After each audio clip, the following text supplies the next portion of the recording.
আসসালামু আলাইকুম। চা দিয়ে খাওয়ার জন্য 10 মিনিটে এই নিমকিটা বানিয়ে দেখুন। চা দিয়ে খেতে যে কি ভালো লাগে, না বানিয়ে খেলে বিশ্বাসই করতে পারবেন না। এই নিমকিটি বানিয়ে মাস জুড়ে সংরক্ষণ করতে পারবেন। একদম মুচমুচে হয় এই নিমকিটা। চলুন পুরো রেসিপিটি দেখে নেওয়া যাক।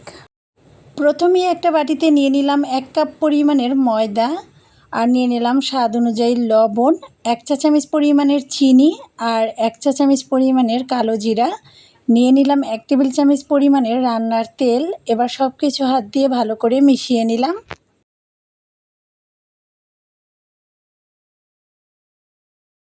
যখন দেখবেন হাতের মধ্যে মুঠ করে নেওয়া যায়, তখন বুঝতে হবে মিশিয়ে নেওয়া হয়ে গেছে। এবার অল্প অল্প করে পানি দিয়ে একটা ডো মেখে নেব।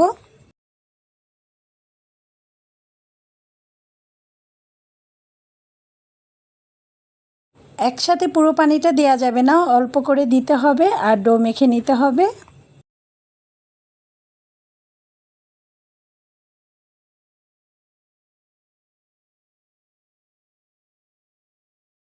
ডোটা মেখে নেওয়া হয়ে গেছে। এখন এটাকে রেস্টে রেখে দেব 10 মিনিটের জন্য।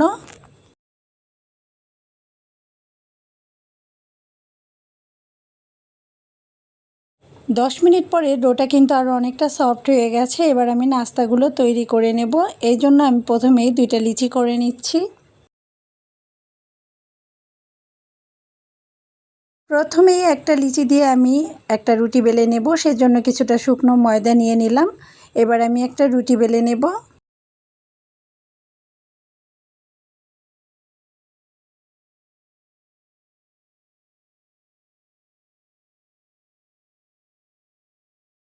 বড় আর পাতলা করে আমি একটা রুটি বেলে নিয়েছি। এবার আমি একটা বোতলের ক্যাপ নিয়ে নিলাম আর এটা দিয়ে পুরো রুটিটা কেটে নিচ্ছি।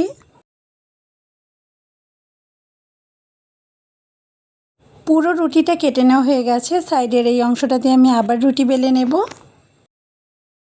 আগে থেকে ময়দা আর পানি দিয়ে একটা মিশ্রণ করে নিয়েছিলাম, তার কিছুটা লাগিয়ে নিলাম আর একটা একটা করে আমি উপরে দিয়ে দিচ্ছি। এরকম করে 5টা টুকরা দিয়ে দেব। 5 পিস দেওয়ার পরে আমি একটা চামচ দিয়ে এইভাবে একটু দাগ কেটে নিলাম। এতে করে খুব সুন্দর একটা ডিজাইন হবে।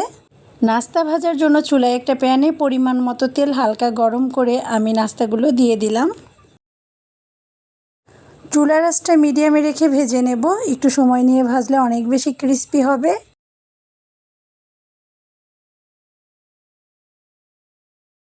নাস্তাগুলোর কালার চেঞ্জ হয়ে গেছে। এবার আমি তেল ছেঁকে তুলে নিচ্ছি। সবগুলো একইভাবে ভেজে নিয়েছি আর দেখতেই পাচ্ছেন কত সুন্দর লেয়ার হয়েছে। আর এই নাস্তাগুলো খেতে কিন্তু ভীষণ মজার, চায়ের সঙ্গে একেবারেই জমে যাবে।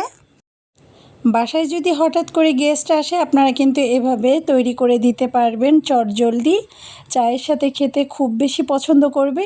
আর দেখতেই পেলেন ভিতরটা কেমন হয়েছে। সবাই ভালো থাকবেন। আল্লাহ হাফেজ।